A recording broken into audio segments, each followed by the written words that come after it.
बोलिए श्री बृहस्पति देव भगवान की जय, विष्णु भगवान की जय। बृहस्पतिवार के व्रत में चने की दाल गुड़ जल को लोटे में डालकर भगवान विष्णु का केले की जड़ में पूजन करना चाहिए और दीपक जलाना चाहिए। बृहस्पतिवार की व्रत कथा सुननी चाहिए और पीला भोजन करना चाहिए। इससे बृहस्पति भगवान प्रसन्न होते हैं और व्रत करने वाले की सभी मनोकामनाओं को पूरी करते हैं। आइए सुनते हैं बृहस्पतिवार की व्रत कथा। प्राचीन काल में एक ब्राह्मण था। वह बहुत ही निर्धन था। उसके कोई संतान नहीं थी। उसकी स्त्री बहुत मलिनता के साथ रहती। वह स्नान न करती, किसी देवता का पूजन न करती। इससे ब्राह्मण देवता बड़े दुखी रहते। बेचारे बहुत कुछ कहते, किंतु उसका कोई परिणाम न निकलता। भगवान की कृपा से ब्राह्मण की स्त्री के कन्या रूपी रत्न पैदा हुआ। वह कन्या बड़ी होने पर प्रातःकाल भगवान विष्णु का जाप करने लगी और बृहस्पतिवार का व्रत पूजन करने लगी। अपने पूजा पाठ को समाप्त करके विद्यालय जाती तो अपनी मुट्ठी में जौ भरकर ले जाती और पाठशाला के मार्ग में डालती जाती। तब ये जौ स्वर्ण के हो जाते, तब लौटते समय उनको बीनकर घर ले आती। एक दिन की बात है, वह बालिका सूप में उन सोने के जौ को फटककर साफ कर रही थी। उसकी माँ ने देख लिया और कहने लगी, हे बेटी, सोने के जौ को फटकने के लिए सोने का सूप होना चाहिए। दूसरे दिन बृहस्पतिवार था। इस कन्या ने व्रत रखा और बृहस्पति देव से प्रार्थना करके कहा कि मैंने आपकी पूजा सच्चे मन से की हो तो मेरे लिए सोने का सूप दे दो। बृहस्पति देव ने उसकी प्रार्थना स्वीकार कर ली। रोजाना की तरह वह कन्या जौ फैलाती हुई जाने लगी और जब लौटकर जौ बीन रही थी तो बृहस्पति देव की कृपा से सोने का सूप मिला। उसे वह घर ले आई और उसमें जौ साफ करने लगी, परंतु उसकी माँ का वही ढंग रहा। एक दिन की बात है, वह कन्या सोने के सूप में जौ साफ कर रही थी। उसी समय उस शहर का राजपुत्र वहां से होकर निकला। इस कन्या के रूप और कार्य को देखकर मोहित हो गया और अपने घर जाकर भोजन और जल त्याग कर उदास होकर लेट गया।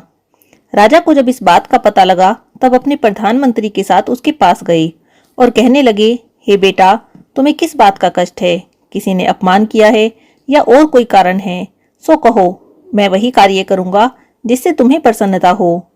अपने पिता की राजकुमार ने बातें सुनी। तब वह कहने लगा, मुझे आपकी कृपा से किसी बात का दुख नहीं है। किसी ने मेरा अपमान भी नहीं किया है, परंतु मैं उस लड़की से विवाह करना चाहता हूँ जो सोने के सूप में जौ साफ कर रही थी। यह सुनकर राजा आश्चर्य में पड़ा और कहने लगा, हे बेटा, इस तरह की कन्या का पता तुम ही लगाओ। मैं उसके साथ तेरा विवाह अवश्य ही करवा दूंगा।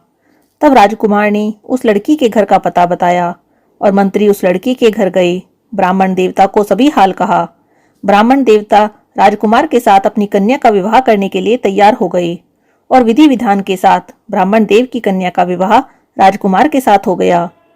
कन्या के घर से जाते ही पहले की तरह ब्राह्मण देवता के घर में गरीबी का निवास हो गया।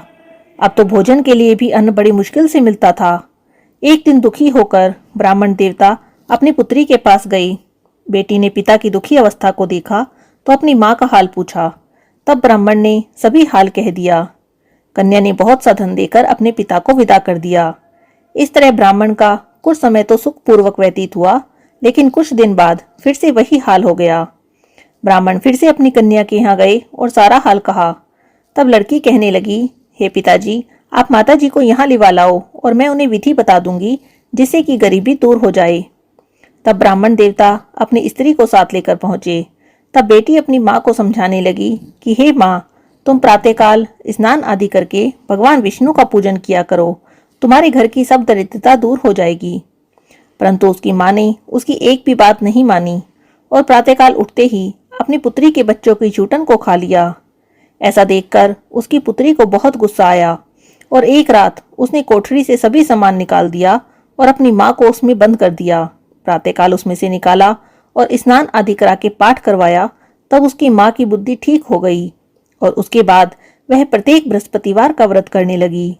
इस व्रत के प्रभाव से उसके माता पिता बहुत ही धनवान और पुत्रवान हो गए और बृहस्पति जी के प्रभाव से इस लोक के सुख भोग कर अंत में विष्णु लोक को प्राप्त हुए। बृहस्पति देव ऐसे ही हैं, जैसे जिसके मन में कामनाएं होती हैं सभी को पूर्ण करते हैं।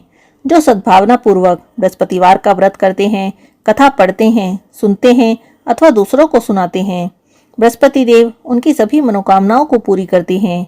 भगवान बृहस्पति देव उनकी सदैव रक्षा करते हैं। संसार में जो मनुष्य सद्भावना से भगवान का पूजन व्रत सच्चे हृदय से करते हैं, तब उनकी सभी मनोकामनाएं पूरी होती हैं। जैसी सच्ची भावना से ब्राह्मण और ब्राह्मणी ने उनकी कथा का गुणगान किया, तब उनकी सारी इच्छाएं बृहस्पति देव जी ने पूरी की। इसीलिए कथा सुनने के बाद प्रसाद लेकर जाना चाहिए और हृदय से उनका मनन करते हुए जयकारा बोलना चाहिए। बोलो बृहस्पति देव भगवान की जय, विष्णु भगवान की जय।